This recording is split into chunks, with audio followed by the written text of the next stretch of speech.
A maioria dos homens acima de 60 anos não percebe que a maneira como bebem água água comum, pode ser a causa subjacente de ereções fracas, baixo vigor e queda da testosterona.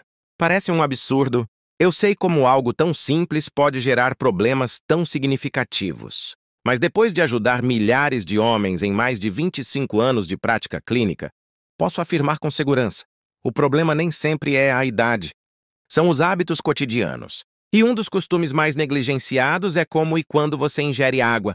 Sou a Dra. Sandra Pereira, médica formada pela USP, especialista em nutrologia pela Universidade Federal de São Paulo, com mais de 25 anos de experiência em saúde masculina e pesquisadora do Departamento de Andrologia.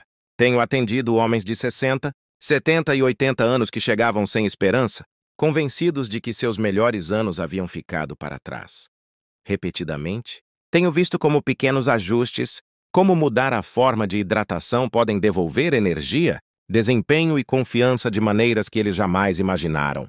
E se eu dissesse que até uma leve desidratação pode tornar o sangue mais espesso, retardar a circulação, reduzir a testosterona e aumentar os hormônios do estresse, dificultando a obtenção e a manutenção de ereções? E se a solução não estivesse em um comprimido, mas em um copo d'água utilizado do jeito certo? Neste vídeo compartilharei 8 segredos baseados em ciências sobre água e ereções que muitos homens mais velhos gostariam de ter conhecido há anos. São os mesmos conselhos que ofereço aos meus pacientes todos os dias no consultório em São Paulo.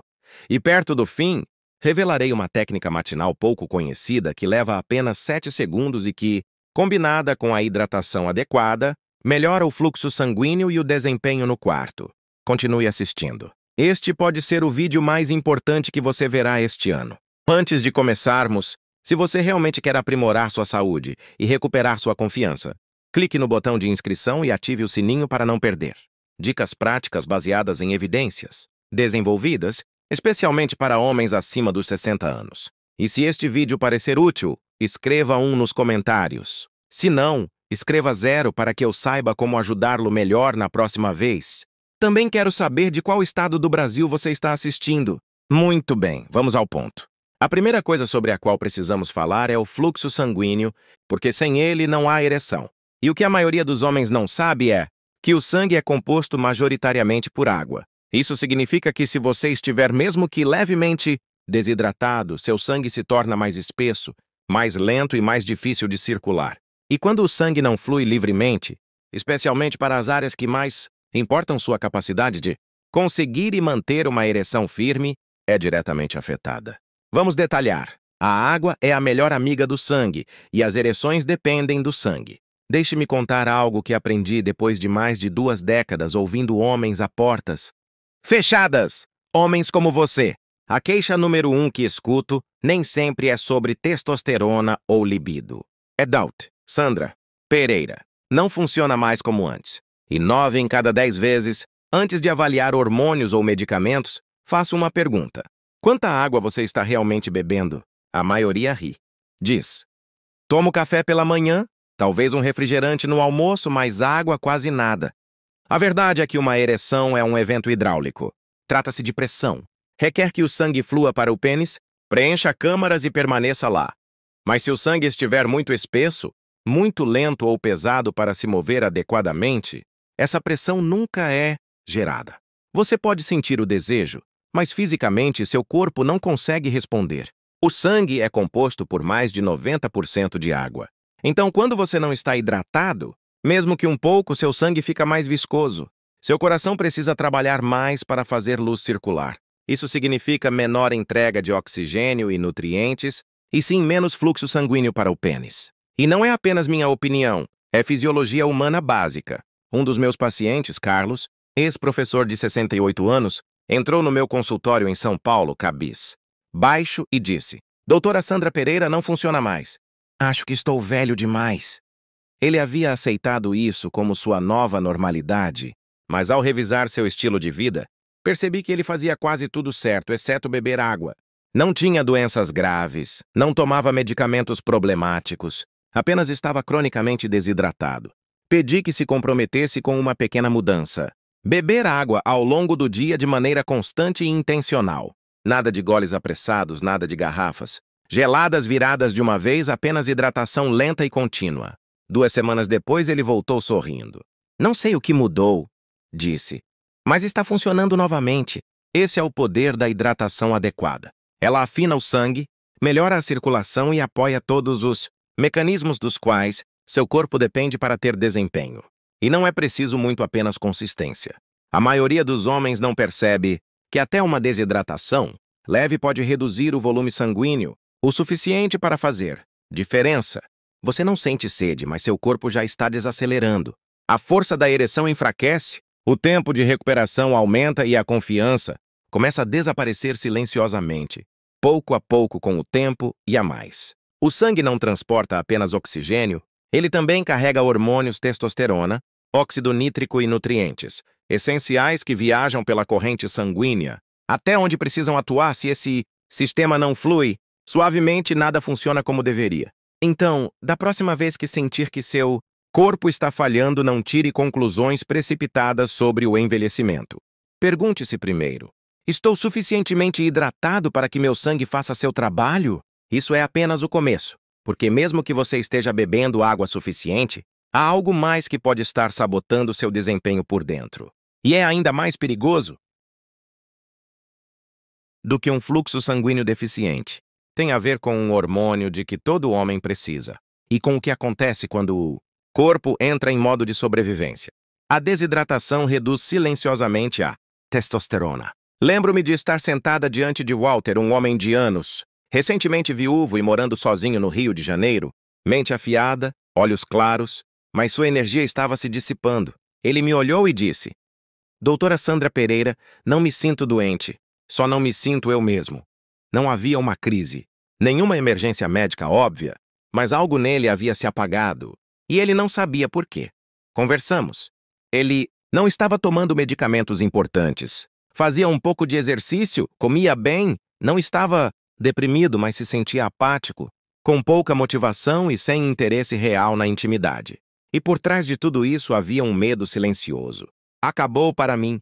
Fiz seus exames. Os níveis de testosterona estavam abaixo da média, não alarmantemente baixos, mas suficientes para explicar por que ele se sentia apagado.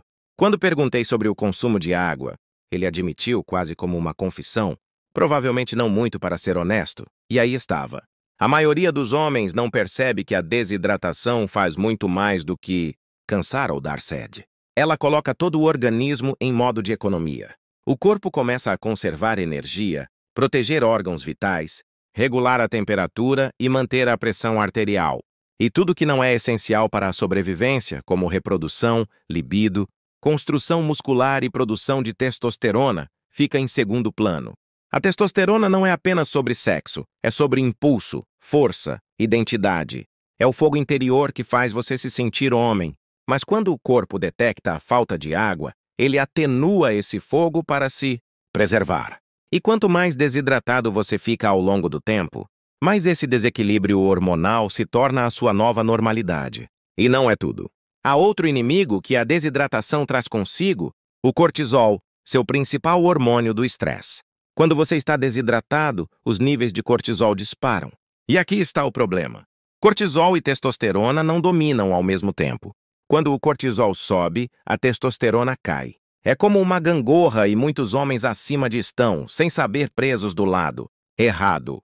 Voltando a Walter, não o colocamos em injeções de testosterona, nem em terapia de reposição hormonal. Em vez disso, propus algo muito mais simples, uma rotina de hidratação. Ele começou a beber água logo pela manhã. Carregava uma garrafa consigo o dia todo e tomava pequenos goles constantes em vez de esperar sentir sede, evitou cafeína à tarde, afastou-se do álcool antes de dormir e passou a ouvir o próprio corpo. 4 semanas depois, entrou no consultório com novo vigor. Dr. Sandra Pereira disse: me sinto desperto novamente, estou rindo mais. Até estou interessado em conhecer alguém. Aquele brilho havia retornado, e tudo o que ele fez foi dar ao corpo o que ele pedia silenciosamente: água. A verdade é que muitos homens sofrem de uma falha hormonal, sofrem de desidratação crônica e ninguém lhes disse. Mas mesmo que você esteja bebendo água todos os dias, há algo que a maioria faz de forma equivocada E não se trata de quanto, mas de como. Esse único erro pode ser a razão de seu corpo ainda não estar respondendo como você gostaria. A maioria dos homens bebe água do jeito errado. Quando comecei a dizer aos homens que a forma como bebem água afeta suas ereções, para ser honesta, muitos riram na minha cara. Nunca esquecerei Miguel, um caminhoneiro aposentado de anos de Minas Gerais, um homem grande e direto. Ele me olhou, riu e disse: Doutora Sandra Pereira, é água. O que eu deveria fazer? Rezar para ela? Sorri e respondi: Não, Miguel, mas você deve respeitá-la. Ah, é aí que a maioria erra. Acham que beber água é tão simples quanto pegar uma garrafa quando sentem sede. Mas a verdade é que quando a sede aparece, o corpo já está desidratado.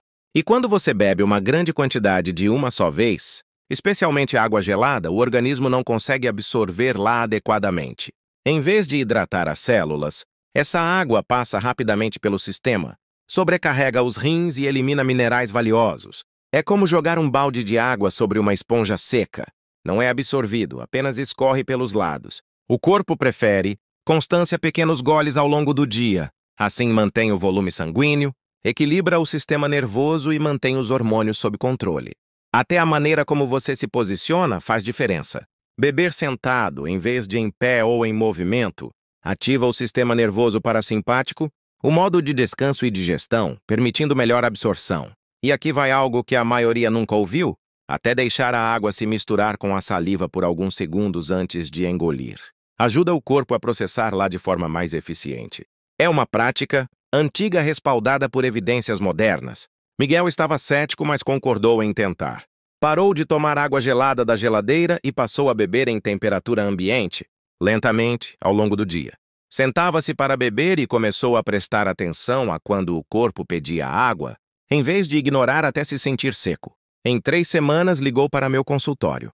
Doutor Sandra Pereira, não sei que tipo de magia é essa, mas me sinto mais forte não apenas na cama, mas no geral. Isso não é magia, é fisiologia. Quando você respeita como o corpo quer receber água, ele retribui com melhor circulação, energia mais estável, foco mais claro e sim ereções mais firmes. Não se trata de beber mais, trata-se de beber de maneira mais inteligente. A maioria dos homens mais velhos nunca aprendeu isso. Assumem que hidratação é apenas questão de quantidade, mas a qualidade de como você se hidrata faz toda a diferença. Pense no seu corpo como um motor clássico. Você não o inundaria com gasolina de uma só vez e esperaria que funcionasse sem problemas. Você o alimentaria lentamente, com cuidado e consistência. O seu organismo é igual. E aqui está o truque. Mesmo certo que você esteja bebendo água do jeito, é provável que ainda faça coisas durante o dia que cancelem boa parte do esforço. Pequenos hábitos que parecem inofensivos, mas que estão retirando água do sistema e sabotando o progresso. Não há nada mais frustrante do que fazer a coisa certa e não ver resultados. Vejo isso o tempo todo com meus pacientes mais velhos. Homens que se comprometem a beber mais água, mudar hábitos e realmente cuidar de si, apenas para retornar semanas depois, dizendo: Mas, doutora Sandra Pereira, me sinto um pouco melhor, mas não é o que eu esperava. Foi exatamente o que aconteceu com Henrique, um piloto aposentado de 74 anos que seguiu meus conselhos de hidratação à risca. Tomava goles lentos, evitava a água gelada, bebia sentado, fez tudo o que pedi, mas quando sentou à minha frente na consulta de acompanhamento, parecia perplexo. Doutora Sandra Pereira, eu esperava mais. Então examinamos de perto o restante da rotina. Encontramos pequenas escolhas diárias que pareciam inofensivas, mas que na verdade trabalhavam contra ele. Como muitos, Henrique começava a manhã com uma xícara de café forte. Mais tarde, desfrutava de uma taça de vinho no jantar. Depois de comer uma laranja suculenta ou algumas fatias de melancia, bebia um grande copo de água. Nada disso parecia um problema até olharmos pela ótica da hidratação. Cafeína e álcool são diuréticos. Isso significa que extraem água do sistema, aumentando a produção de urina e deixando você mais desidratado do que imagina. Você pode achar que está repondo com água, mas se a bebe logo após café ou álcool, apenas tenta alcançar algo que nunca compensa completamente. Depois, há a questão do timing. Beber água imediatamente após comer frutas ricas em água, como laranjas, uvas ou melões, pode diluir as enzimas digestivas e causar inchaço. Quando isso acontece, o corpo se torna menos eficiente na absorção de nutrientes e o consumo de água perde parte do benefício. Até mesmo algo aparentemente inocente, como beber água demais muito rapidamente, o que chamamos de superidratação, pode eliminar minerais-chave como sódio, magnésio e potássio. Esses eletrólitos são essenciais para a função nervosa, contrações musculares e sim para a resposta sexual. Assim que Henrique entendeu, fizemos alguns ajustes discretos. Ele começou a espaçar a ingestão de água de maneira mais intencional, bebendo antes das refeições em vez de depois das frutas, reduzindo um pouco o café e o vinho e adicionando uma pitada de sal marinho ao copo matinal para ajudar a reter eletrólitos essenciais. Em poucos dias ele me disse: Doutora Sandra Pereira, é como se meu corpo finalmente recebesse a mensagem. Me sinto equilibrado. Sinto que estou trabalhando com meu corpo e não contra ele. Às vezes, a solução não é fazer mais, mas eliminar as sutilezas que sabotam silenciosamente seus esforços. Quando você remove esses erros ocultos, os benefícios da hidratação começam a atuar a seu favor, quase como se um interruptor fosse ligado dentro de você. Agora quero compartilhar um hábito matinal simples de 7 segundos, que trabalha em harmonia com a hidratação adequada para desbloquear um desempenho real e duradouro. Ao longo dos anos, passei a acreditar que os primeiros minutos do dia podem moldar tudo, da energia à mentalidade e ao funcionamento do corpo, especialmente depois dos 60. Esses primeiros momentos importam mais do que nunca. E embora a hidratação seja a base, há um hábito simples que compartilho com meus pacientes e que eleva tudo ao próximo nível. Leva a pé